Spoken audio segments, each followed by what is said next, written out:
Hello everyone, welcome to easy cooking. আজ আমি share করব ডিমের কোরমা।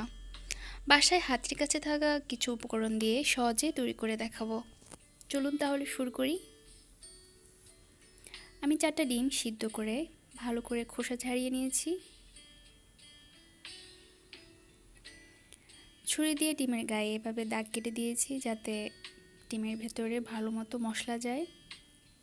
নিয়েছি 3 টেবিল চামচ টক দই, হাফ কাপ পেঁয়াজ কুচি নিয়েছি বেরেস্তা করার জন্য, 1 চা চামচ করে নিয়েছি আদা রসুন বাটা, হাফ চা চামচ গরম মশলার গুঁড়ো, 2 টেবিল চামচ কাজু বাদাম বাটা, 1 চা চামচ চিনি, 1 চা চামচ ধনিয়ার গুঁড়ো, 1 টেবিল চামচের মতো কিশমিশ, আর নিয়েছি 2 টেবিল চামচের মতো পেঁয়াজ বাটা।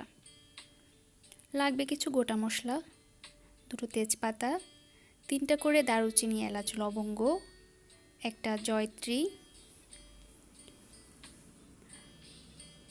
4-5টা কাঁচামরিচ আমি গোড়ার দিকটা ফেড়ে নিয়েছি, আর নিয়েছি হাফ চা চামচের মতো লাল মরিচের গুঁড়ো। প্রথমে আমি পেঁয়াজ বেরেস্তা করে নেব। চুলার ফ্লেমটা লোতে রেখে পেঁয়াজগুলোকে ভেজে নেব।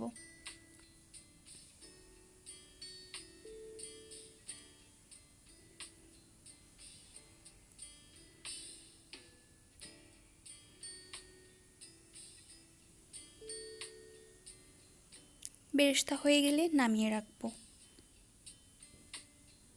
এরপর একই তেলে আমি ডিম ভেজে নেব। সামান্য পরিমাণে লবণ দিয়ে দেব যাতে তেল না ছিটকায়। 1 থেকে 1.5 মিনিট ভাজার পর ডিমগুলো তুলে রাখবো। দিয়ে দেব গোটা মশলাগুলো, তেজপাতা, দারুচিনি, এলাচ, লবঙ্গ আর জয়ত্রী। কিছুক্ষণ নেড়ে চেড়ে এরপরে দিয়ে দেব পেঁয়াজ বাটা, আদা রসুন বাটা,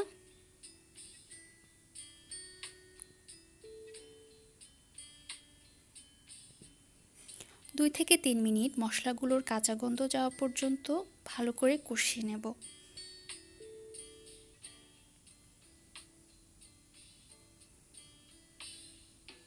কষানো হয়ে গেলে দিয়ে দেব ফেটিয়ে রাখা টক দই, কাজু বাদাম বাটা,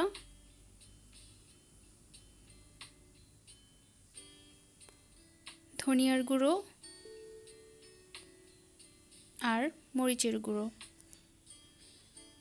মশলাগুলোকে ভালো করে মিক্স করে আবারও 5 থেকে 6 মিনিটের মতো ভালো করে কষিয়ে নেব।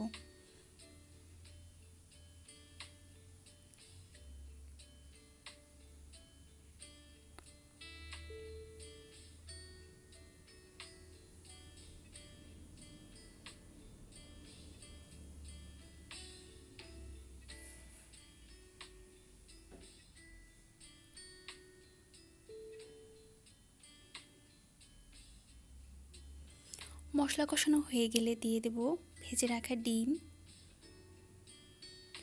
ডিমগুলোকে মশলার সাথে আবারও 2 থেকে 3 মিনিটের মতো রান্না করব।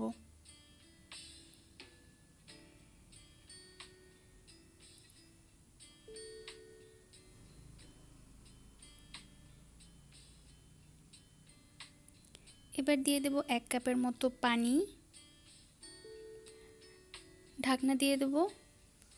ঝোলটা ফুটতে শুরু করলে দিয়ে দেব কিশমিশ, চিনি আর স্বাদমতো লবণ।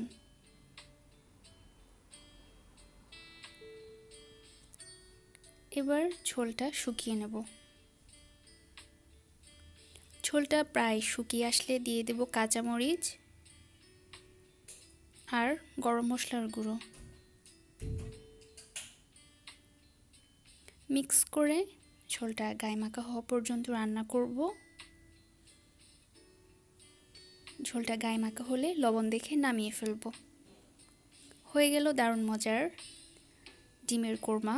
ভাত পোলাও সব কিছুর সাথে দারুণ মানায়।